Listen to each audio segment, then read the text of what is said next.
Roma pasal 14, hari Sabtu, tanggal 11 April 2026. Jangan menghakimi saudaramu. Terimalah orang yang lemah imannya tanpa mempercakapkan pendapatnya.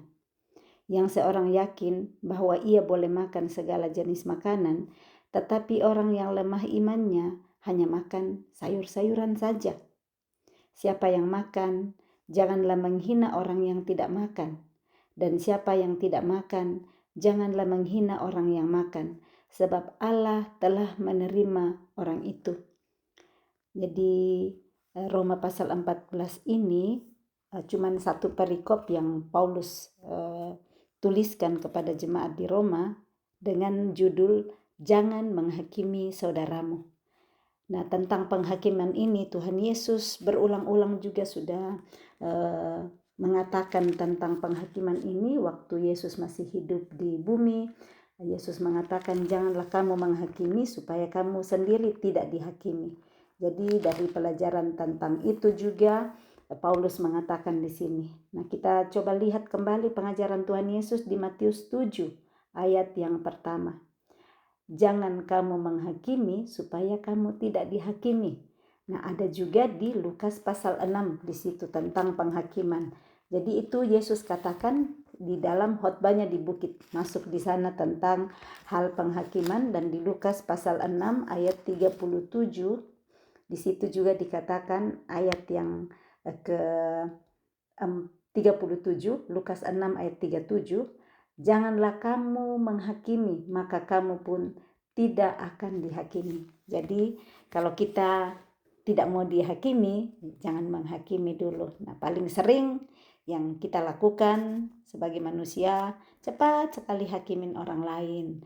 Lihat orang melakukan sesuatu, langsung kita lihat negatifnya, menghakimi, padahal kita nggak lihat ada apa akar di balik tindakan orang tersebut. Kita nggak tahu bagaimana perjalanan hidupnya, sehingga kita yang cuma lihat hari ininya gampang sekali bilangin, oh ini orang cepat sekali tersinggung contohnya.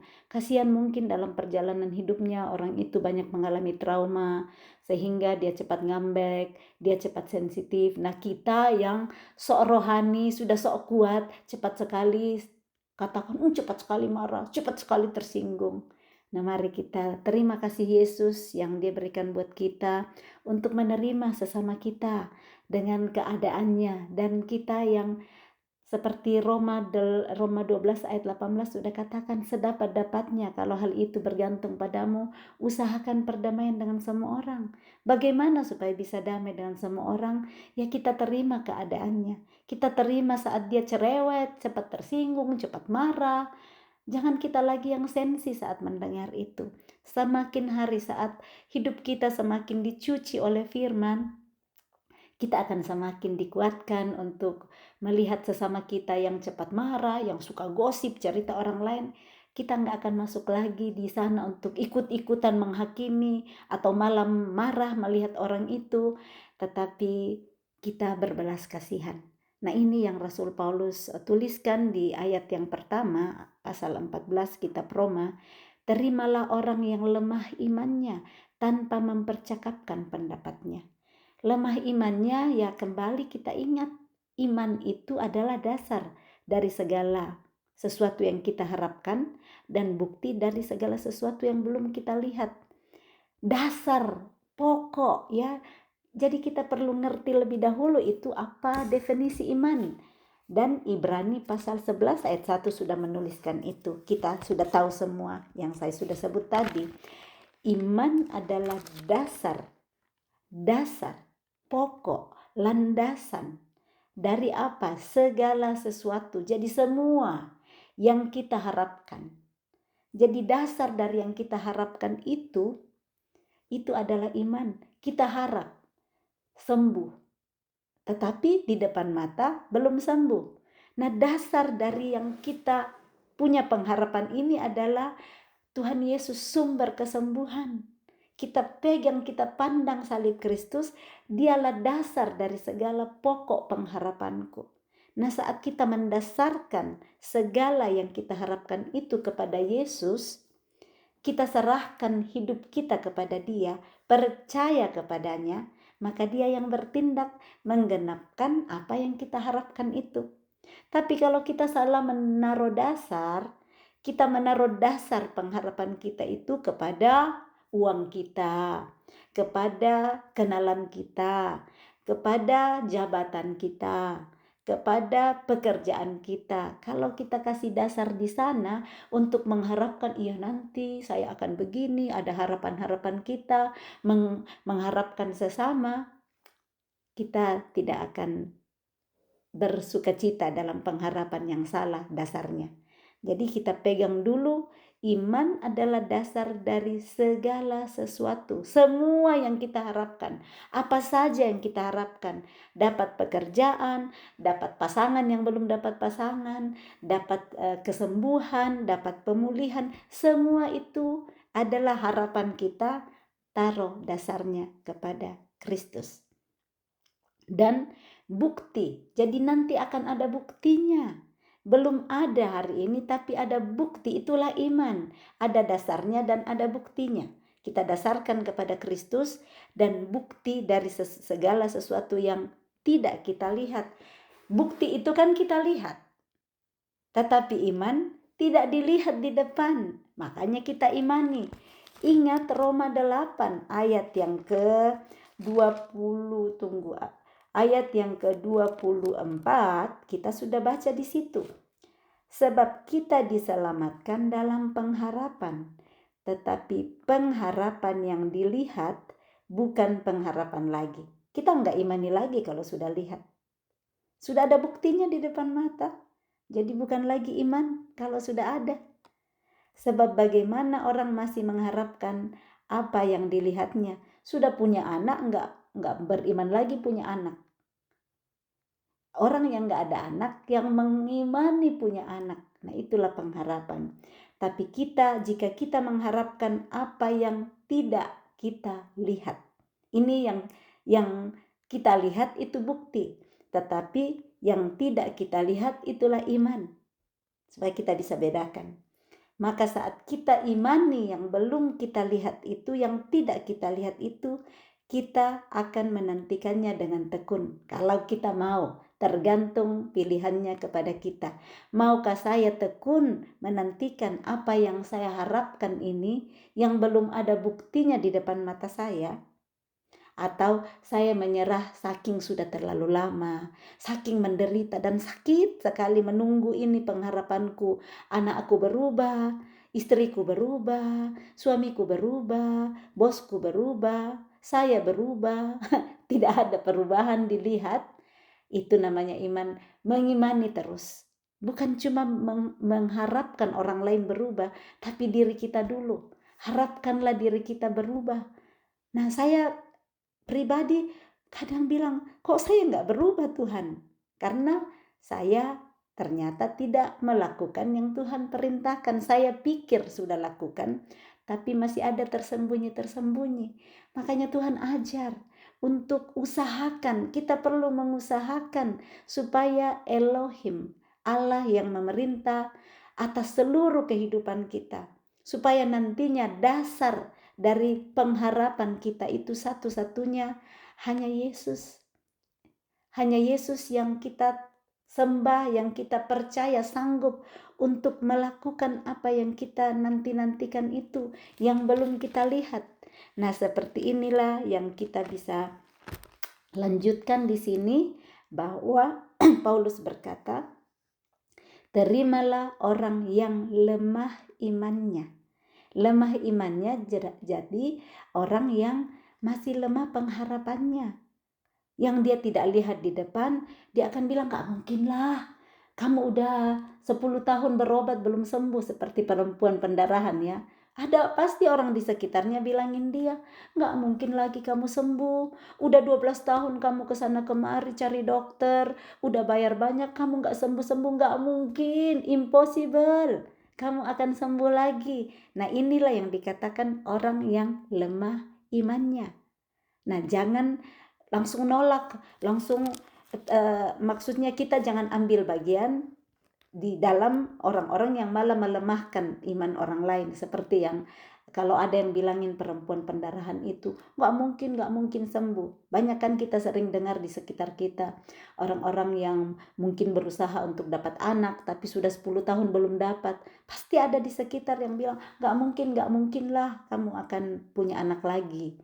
Tetapi kalau kita yang bisa menguatkan bilang tidak ada yang mustahil. Sarah aja, Elizabeth aja, Maria aja bisa dapat anak. Yang ketiga perempuan ini mustahil, tapi Tuhan sanggup lakukan. Nah, harusnya kalau ada orang yang lemah imannya di sekitar kita dan di bagian itu kita dikuatkan oleh Tuhan, bukan jadi kesombongan. Mari kita kuatkan, bangkitkan semangatnya. Jangan menyerah. Saat Tuhan masih memberikan nafas kehidupan, masih ada harapan.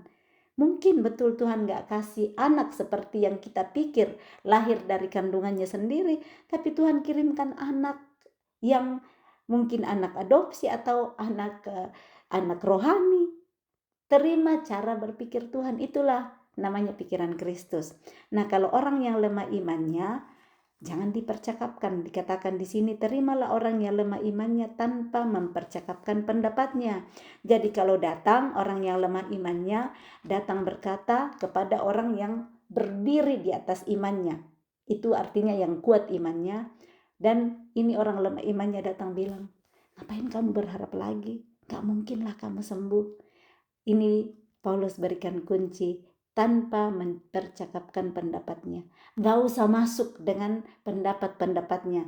Karena semakin banyak berbicara nanti salah bicara. Malah keluar mematikan iman yang sudah dibangun bertahun-tahun karena mempercakapkan iman yang masih lemah di orang itu.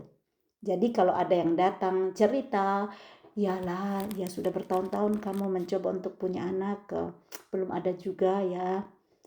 Pengalaman di sekitar kita gak mungkin lagi lah. Diam aja dengar. Kita tahu iman kita. Kita tahu apa yang kita imani. Atau orang yang berdiri untuk rumah tangganya.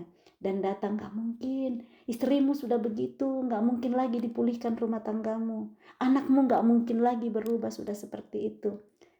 Gak usah dipercakapkan imannya. Doakan supaya dari hari ke hari orang yang lemah imannya ini akan dibangkitkan juga imannya dengan melihat iman saudara.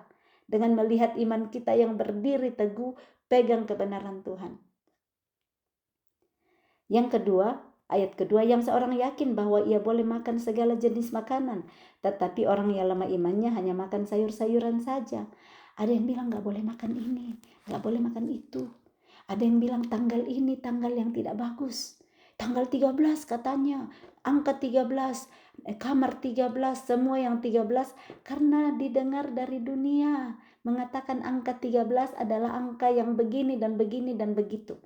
Roma 12 kemarin sudah ngajar ayat 2 hari lalu. Ayat yang kedua, janganlah kamu menjadi serupa dengan dunia ini. Serupa artinya sama pemikiran dengan dunia. Mempercayai apa kata dunia. Nah, Tuhan mengajarkan kita melalui Rasul Paulus, jangan menjadi serupa. Tetapi apa? Berubahlah. Artinya kita pernah serupa.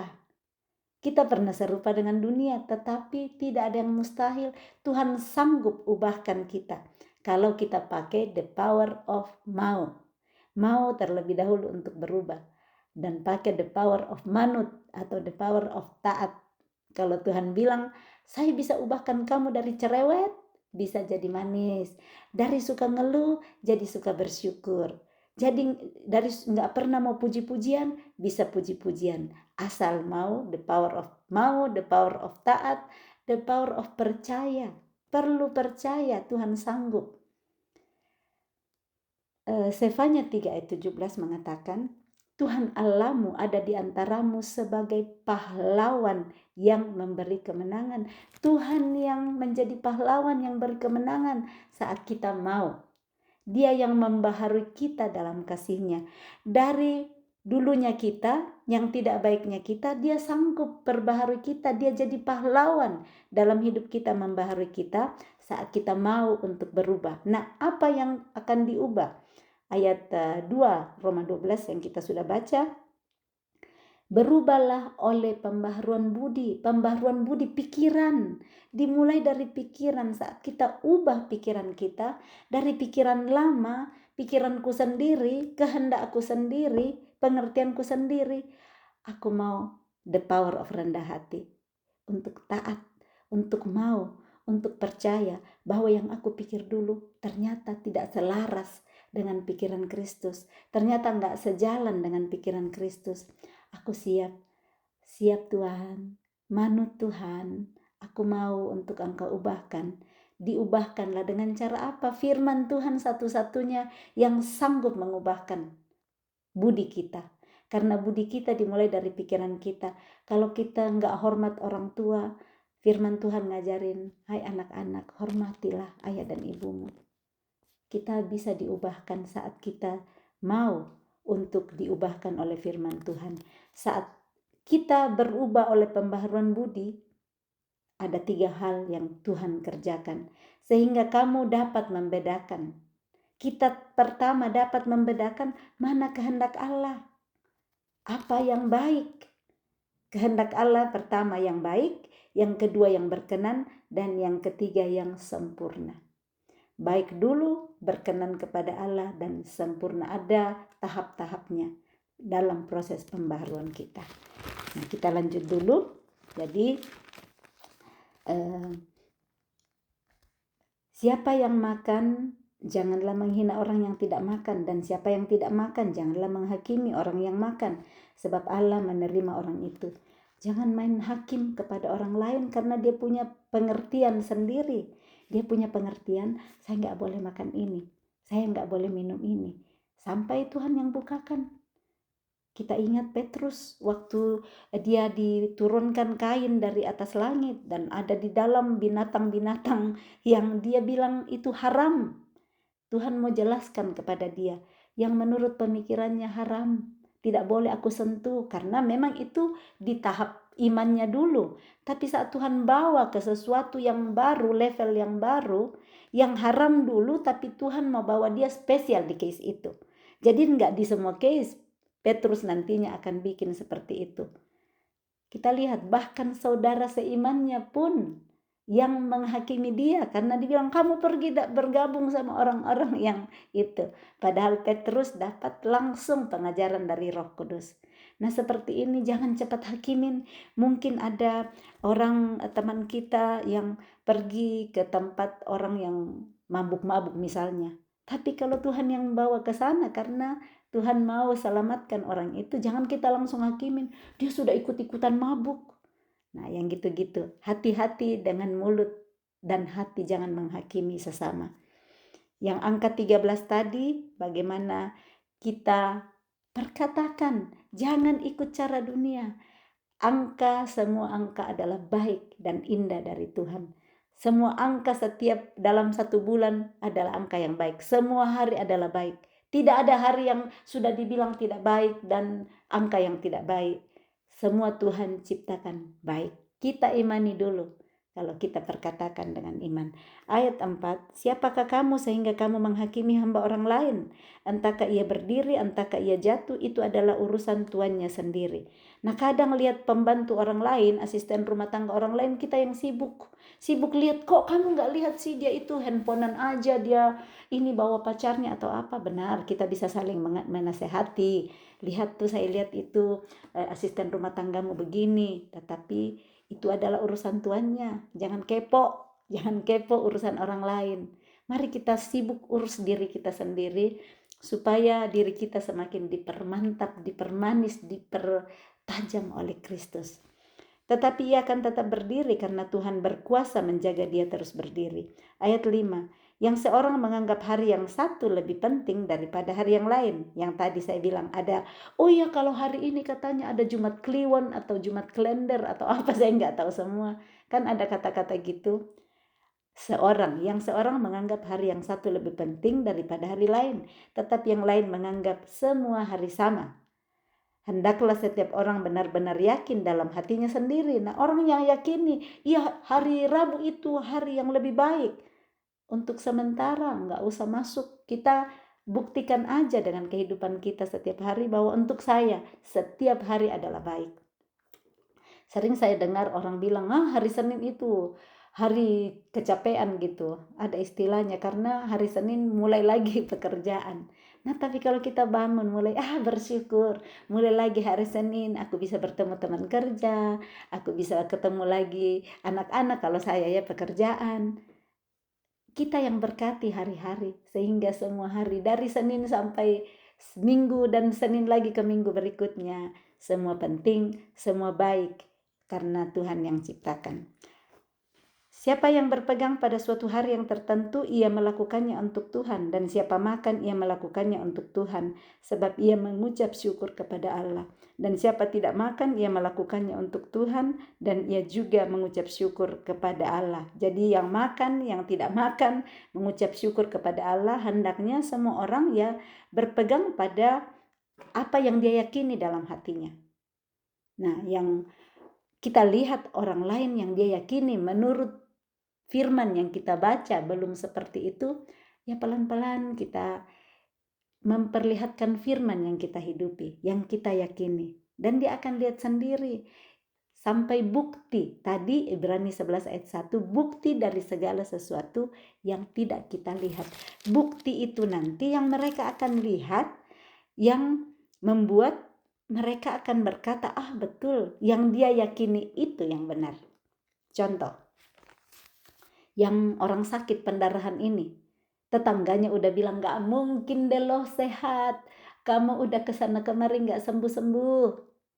Tapi yang sakit ini, perempuan ini terus percaya, aku bisa sembuh, aku bisa sembuh, aku bisa sembuh, mendeklarasikan terus ya. Kami di kelas-kelas pemuridan ada diajar bagaimana mendeklarasikan firman yang hidup, keluar dari mulut, punya kuasa. Dan kami saksikan bagaimana firman itu hidup di dalam hidup kami. So mari belajar untuk deklarasikan firman. Jangan deklarasikan kegagalan. Ya aku sakit nih, sakit terus, aku gagal terus, aku celaka terus ya. Seperti kata bilangan 18 ayat 24 ya kalau saya nggak salah ingat. Seperti apa yang kau perkatakan di hadapanku itu yang akan kulakukan. Jadi perkatakanlah, aku sehat, aku kuat, aku berhasil, pekerjaan mengikuti aku. Yang penting kita lakukan kehendak Tuhan. Kalau diterima kerja baru malas-malas, gak taat bos, pasti pekerjaan gak akan ngikutin. Tapi saat kita taat, kita lakukan yang terbaik, lakukan segala sesuatu seperti untuk Tuhan, pekerjaan akan buru kita, orang-orang akan cari kita. Jadi itu janji Tuhan. Lanjut dulu. Ayat yang ke-7, sebab tidak ada seorang pun di antara kita yang hidup untuk dirinya sendiri dan tidak ada seorang pun yang mati untuk dirinya sendiri. Sebab jika kita hidup, kita hidup untuk Tuhan, dan jika kita mati untuk Tuhan. Jadi baik hidup atau mati kita adalah milik Tuhan. Kalau kita sadari ini, hidup dan mati kita hidup milik Tuhan, kita nggak akan main-main dengan hidup kita. Kita akan berhati-hati dengan hidup kita. Kita akan berhati-hati dengan aksi dan perkataan-perkataan kita. Semua aksi dan semua perkataan kita dimulai dari hati. Di dalam hati diolah semua. Makanya orang paling bijaksana yang tidak pernah ada yang melebihi dia, Salomo mengatakan bahwa jagalah hatimu dengan segala kewaspadaan, karena dari sanalah terpancar kehidupan. Supaya hati kita terus waspada, isi terus dengan firman Tuhan setiap hari. Supaya Roh Kudus yang ngingatin kita, setiap hari kita milik Tuhan, supaya kita hati-hati. Jangan bilang hidupku sendiri, milikku sendiri, aku mau bikin samauku sendiri. Nah, orang seperti itulah yang kita perlu doakan. Kasihani, mereka belum mengerti. Kalau pikir diriku sendiri, hidupku sendiri, emang gue pikirin yang lain-lain. Harus pikirin milik Tuhanlah hidup dan mati kita. Sebab untuk itulah Kristus telah mati dan hidup kembali, supaya ia menjadi Tuhan, baik atas orang-orang mati maupun atas orang-orang hidup. Kematian dan kebangkitan Yesus kembali adalah supaya ia menjadi Tuhan atas semua orang, baik orang mati maupun orang hidup. Tetapi mengapakah engkau menghakimi saudaramu? Atau mengapakah engkau menghina saudaramu? Sebab kita semua harus menghadap tahta pengadilan Allah. Gak usah sibuk hakimi dan hina saudara. Sibuklah urus urusanmu sendiri. Ini ada bahasa Perancisnya, ini sepate sonyong. Maksudnya bukan bawang kamu. Ngapain ngurus-ngurus bawang orang lain? Bukan urusanmu. Uruslah diri kita sendiri, hidup kita sendiri. Tapi yang paling sering terjadi, kita sibuk urus orang lain. Sibuk mau mengubah orang lain. Saya dulu sibuk sekali mau mengubah suamiku, mau mengubah anak-anakku. Saya kecewa terus karena tidak pernah berubah. Yang saya mau pikir bikin begini, saya cuman marah-marah, saya coba bikin juga sih, tapi nggak berubah seperti yang saya mau. Jadi saya sekarang fokus terus aja mengubahkan diriku, nggak fokus lihat, dan dengan perubahan kita itulah mereka akan lihat bukti bahwa ternyata bisa diubahkan. Karena pasti semua orang punya kemauan untuk berubah menjadi lebih baik. Pasti ada di dalam hati kita, di dalam hati nurani kita. Ada Tuhan yang mau mengajarkan supaya kita berubah kepada yang baik. Tetapi itulah perjalanan hidup, perjalanan kita. Saya hari ini di usia lebih dari 50, perjalanan untuk terus dibukakan ini lagi nih, berubahkan kamu dari semua kenajisan, dari semua berhala-berhala, dari semua hal yang tidak benar. Tuhan sabar menolong saya, menunggu saya untuk mengubahkan terus dengan kasih-Nya. Nah, jadi jangan kita menghakimi saudara, sesama, pasangan kita dengan melihat orang yang menghakimi itu merasa dia lebih bagus, kan? Orang yang menghakimi, orang yang mengkritik itu pasti dia lihat dirinya lebih bagus. Cobalah lihat, bercermin kepada Kristus dan cocokkan diri saya supaya saya nggak hakimin orang lain lagi. Saya hanya mau berusaha untuk hidup serupa dengan Kristus setiap hari. Dan itu hanya anugerahnya yang memampukan kita kalau kita mau. Pertama kali kita mau berubah, dan Kristus yang sanggup menolong kita untuk diubahkan. Ayat 11, karena ada tertulis, demi aku hidup, demikianlah firman Tuhan. Semua orang akan bertekuk lutut di hadapanku dan semua orang akan memuliakan Allah. Ini firman Tuhan dan pasti digenapi. Tidak ada satu titik pun dalam firman Tuhan yang gak digenapi. Demi aku hidup, ini Tuhan pakai kata demi. Demi aku hidup, semua orang akan bertekuk lutut di hadapanku. Gak usah tunggu akhir zaman baru kita bertekuk lutut di hadapannya. Percaya kepada Dia. Hari ini kalau kita dengar firman-Nya, mari kita jangan tegarkan hati kita lagi. Jangan keraskan hati, bertekuk lututlah di hadapannya. Artinya, percayalah apa kata firman-Nya. Bertekuk lutut di hadapan Tuhan bukan cuma langsung duduk di lantai dan tekukkan lutut. Bukan itu maksudnya. Bertekuk lutut di hadapannya artinya percaya total apa kata firman. Itu tekuk lutut, hati kita yang ditekuk di hadapan Tuhan. Mempercayai Dia, memuliakan Dia. Ayat 12, demikianlah setiap orang di antara kita akan memberikan pertanggungan jawab tentang dirinya sendiri kepada Allah. Ini firman bagus kita ingat. Roma 14 ayat 12. Demikianlah setiap orang, masing-masing orang di antara kita akan memberi pertanggungan jawab tentang dirinya sendiri kepada Allah. Kita gak memberi pertanggungan jawab untuk suami kita, untuk istri kita, untuk anak-anak kita, untuk bos kita, untuk pendeta kita. Kita yang harus bertanggung jawab sendiri. Jadi usahakanlah diri kita jangan sibuk urus orang lain. Kita sibuk urus orang lain saat Tuhan taruh hatinya dalam hati kita untuk menolong orang lain, menasehati orang lain, menghibur orang lain. Tapi jangan sibuk pergi menghina, menghakimi, dan kepo dengan hidup orang lain. Ibrani 4 ayat 13, di situ jelas-jelas menuliskan bahwa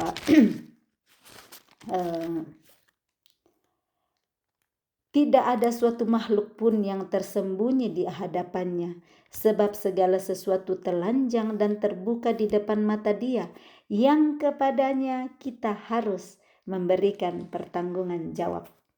Sama tadi ya, jadi memberikan pertanggungan jawab itu seorang demi seorang. Jangan bilang saya bareng-bareng sama orang tua rohaniku deh, saya bisa bareng sama-sama, dia bisa bantu saya nanti sama Tuhan. Nggak bisa.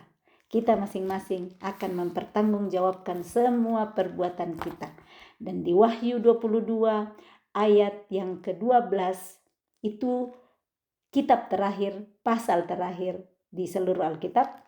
Sesungguhnya aku datang segera dan aku membawa upahku untuk membalaskan kepada setiap orang menurut perbuatannya. Jadi jangan kita bilang saya sudah terima Yesus, saya diselamatkan, roh kita selamat. Tetapi ada jiwa kita yang akan kita pertanggungjawabkan di hadapan Tuhan nantinya. Yang akan dibalaskan kepada kita menurut segala perbuatan kita.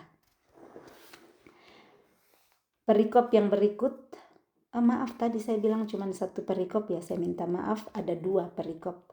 Jadi saya minta maaf tadi di awal saya bilang satu perikop jangan menghakimi saudaramu, ada 2 perikop jangan memberi batu sandungan. Karena itu janganlah kita saling menghakimi lagi. Jadi karena kita tahu bahwa setiap orang di antara kita nantinya akan memberi pertanggungan jawab tentang diri sendiri kepada Allah. Karena itu, mulai hari ini yang dengar firman Tuhan, sadarlah sesadar-sadarnya dan maulah untuk tidak lagi saling menghakimi. Kalau orang lain hakimin kita, mungkin mereka belum dengar firman ini. Mereka belum baca firman ini. Jangan ikut-ikutan. Dia akan hakimi saya. Dia hakimi di sana. Kita yang dengar firman. Kita yang minta pertolongan Roh Kudus untuk diberi kemampuan menghidupi firman ini. Karena itu janganlah kita saling menghakimi lagi, tetapi lebih baik kamu menganut pandangan ini. Jangan kita membuat saudara kita jatuh atau tersandung. Kenapa kita bisa membuat saudara kita jatuh atau tersandung? Mungkin dia nggak pikir menghakimi kita, tapi karena kita sudah datang menghakimi dia, itu rumahmu jelek, kotor atau apa, dia jadi tersandung dan ikut-ikutan balas ke kita. Jangan buat orang tersandung. Buatlah orang bisa mengeluarkan kata yang manis. Perkatakan yang baik sama orang itu. Kamu segar sekali hari ini. Daripada datang, kamu kok kusut, mukamu kok seperti itu. Bisa orang tersandung. Datang juga melihat kamu gak lihat dirimu sendiri itu. Itu tuh kamu bau, kamu datang bilangin saya, itu tersandung. Saat kita menghakimi orang lain bisa tersandung dan jatuh.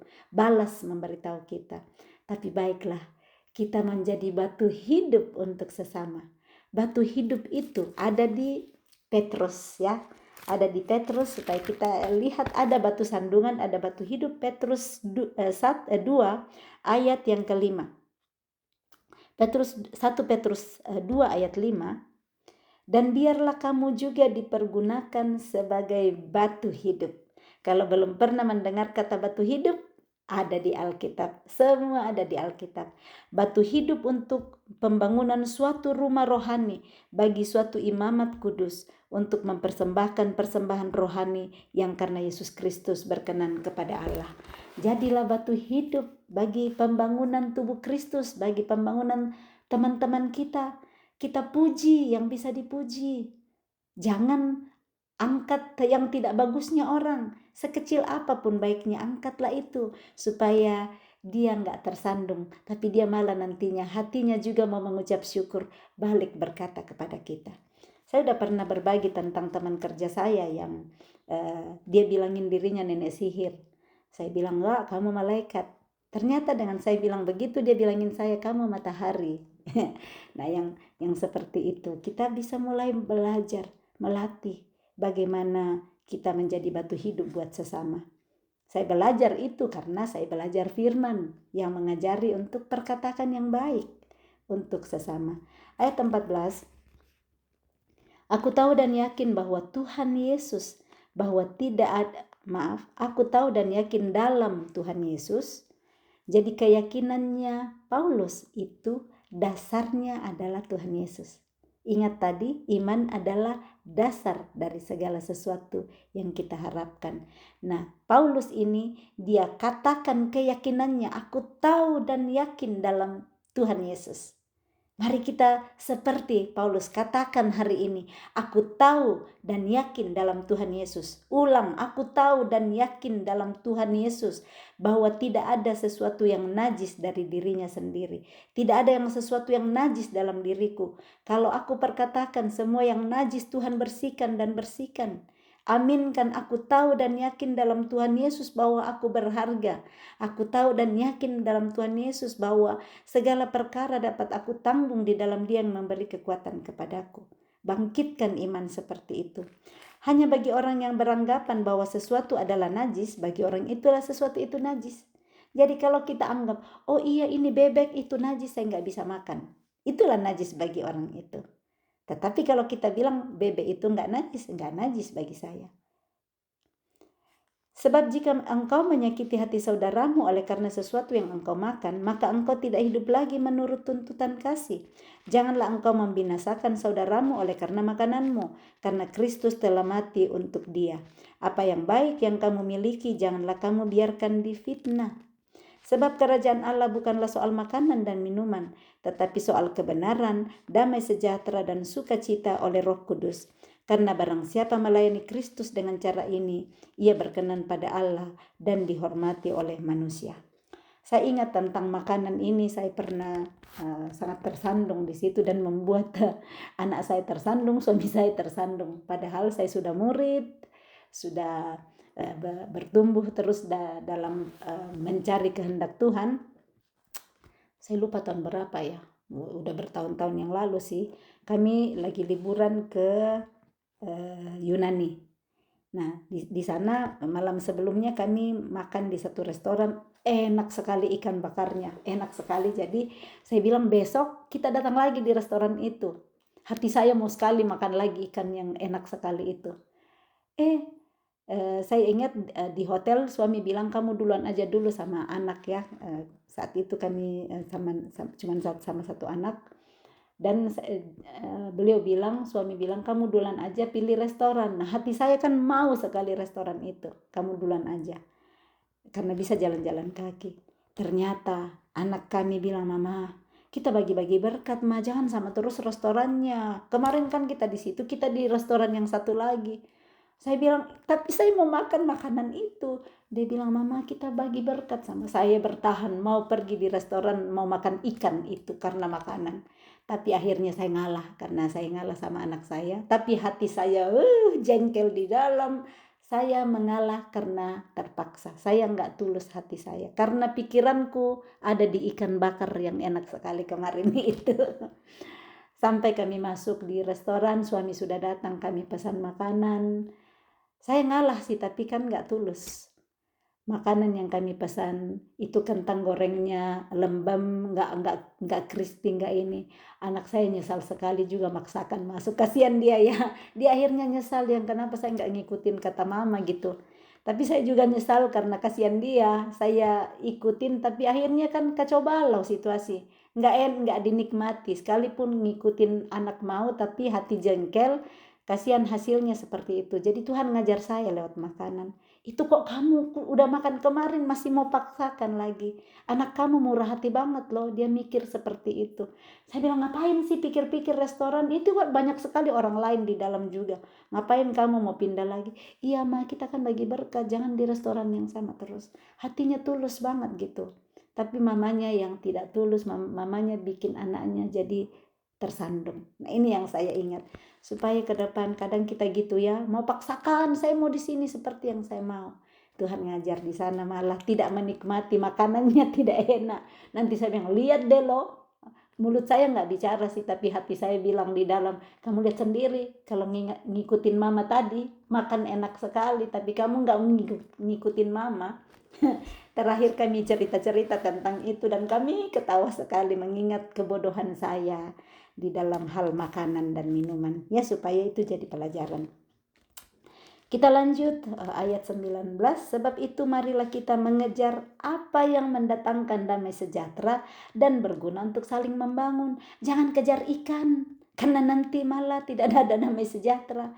Ikan yang menurutku terenak, yang saya mau makan lagi, itu cuman 2 menit, 2 detik turun di leherku udah selesai. Daripada aku damai sejahtera untuk anakku, malah gak damai sejahtera untuk diriku sendiri. Jadi ini ayat 19, mari kita kejar apa yang mendatangkan damai sejahtera. Hari ini, kalau kita mau damai sejahtera ada, itu perlu dikejar. Damai sejahtera gak bisa datang sendiri. Damai sejahtera kita kejar, dan bagaimana pengejarannya? Ya ikutin perintah Tuhan. Utamakan kepentingan orang lain dulu, kepentingan anakku, tapi saya nggak mau utamakan, saya utamakan kepentingan diriku sendiri, makanya hilang damai sejahtera. Bagi yang mau punya damai sejahtera hari ini, kejarlah dengan cara the power of rendah hati, the power of mementingkan kepentingan orang lain, dahulukan kepentingan orang lain terlebih dahulu. Ini yang Paulus ajarkan di Filipi pasal 2. Filipi pasal 2 Paulus ajarkan di sini bagaimana dalam hidup bersama. Paulus mengatakan ayat 3, tidak mencari kepentingan sendiri atau puji-pujian yang sia-sia. Sebaliknya hendaklah dengan rendah hati, power of rendah hati, yang seorang menganggap yang lain lebih utama daripada dirinya sendiri, ayat 4, dan janganlah tiap-tiap orang hanya mementingkan kepentingannya sendiri, tapi kepentingan orang lain juga. Karena semua saya tadi nih, dalam situasi makan, aku pentingkan kepentingan diriku sendiri. Makanya saya tidak dapat damai sejahtera, saya tularkan tidak dapat damai sejahtera orang lain. Kebalikannya, saat kita menganggap orang lain lebih utama, lebih penting dari diri kita sendiri, kita perhatikan kepentingan orang lain dulu dari kita, maka damai sejahtera akan datang ke kita dan tertular ke orang yang lain. Ayat yang berikut bagus banget kita ingat ya, kalau boleh kita hafalkan juga ini, Roma 14 ayat 19. Marilah kita mengejar apa yang mendatangkan damai sejahtera dan yang berguna untuk saling membangun.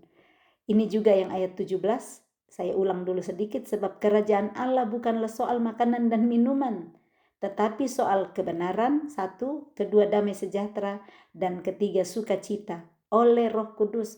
Roh Kudus yang kerjakan itu damai sejahtera, yang kerjakan kebenaran dan sukacita. Kalau kita hidup di dalam kerajaan Allah, kita hidup patuh. Bukan soal makanan dan minuman yang dipertahankan, yang mau makan ikan bakar karena sudah rasa enaknya. Jangan pertahankan. Relalah untuk serahkan nyawa supaya kita dapat damai sejahtera dan sukacita. Ayat yang berikut, janganlah engkau merusakkan pekerjaan Allah oleh karena makanan. Ini saya sudah rusakkan pekerjaan Allah tadi karena makanan. Cuma karena ikan aku rusakkan pekerjaan Allah yang harusnya kami damai sejahtera, sukacita, makan malam bersama. Jadi kacau balau gara-gara Elma yang keras hati mau makan ikan. Ayat 21, baiklah engkau jangan makan daging atau minum anggur atau sesuatu yang menjadi batu sandungan untuk saudaramu. Berpeganglah pada keyakinan yang engkau miliki itu bagi dirimu sendiri di hadapan Allah. Berbahagialah dia yang tidak menghukum dirinya sendiri dari apa yang dianggapnya baik untuk dilakukan. Nah ini bagus banget firman ini yang dikatakan berbahagialah dia yang tidak menghukum dirinya sendiri dalam apa yang dianggapnya baik untuk dilakukan. Jadi kadang kan kita menghakimi dan menghukum diri kita sendiri karena kita lakukan sesuatu dan nantinya kita bilang salah nih yang saya lakukan. Saya berulang kali di situ menghakimi diri saya, menghukum diri saya karena saya bilang aduh gak bagus yang saya lakukan padahal saya pikir baik. Nah jadi sebelum kita anggap baik, selalu tanya Tuhan supaya kita gak nyesal nantinya dan menghukum diri kita. Sebelum kita lakukan sesuatu, berbincang-bincang dulu dengan Roh Kudus, baik gak yang aku mau lakukan ini, aku mau berdiri di atas kebenaran-Mu. Orang lain mau lihat tidak baik pun, tapi aku tahu itu Tuhan yang ajarkan kepada saya, itu saya anggap baik, aku akan berbahagia dan tidak hukum diriku. Sekalipun orang bilangin saya di sekitar, kamu begini, kamu begini, kamu begini, saya berani berdiri teguh, saya lakukan yang saya anggap baik dan benar karena saya tahu itu kebenaran dari Tuhan. Ayat 23, tetapi barang siapa yang bimbang, ini kata bimbang ya, bahaya sekali kalau kita bimbang, kita nggak tahu mau bikin apa. kita terombang-ambing. Tapi dalam hal ini makanan, kalau ia makan, ia telah dihukum karena ia tidak melakukannya berdasarkan iman. Dan segala sesuatu yang tidak berdasarkan iman adalah dosa. Jadi orang yang bimbang, ia ini kalau ia makan dalam hal makanan yang di sini, mau makan tapi salah atau gimana. Seperti Petrus ceritanya tadi. Petrus dia bimbang dulu. Saya nggak bisa karena ini binatang yang haram. Tetapi dalam hal makan di sini, Tuhan pakai ilustrasi dengan binatang-binatang yang haram dan tidak. Tetapi sebenarnya pelayanan yang Tuhan mau bawa Petrus.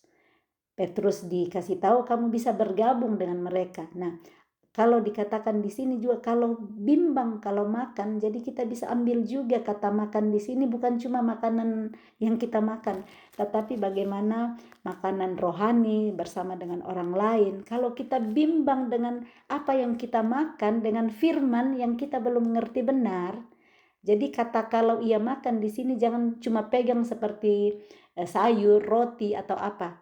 Ini makanan rohani. Makanan rohani firman, kalau kita bimbang, kita telah dihukum. Makanya pegang firman, minta terus pikiran Kristus supaya kita tidak bimbang dengan apa yang kita makan.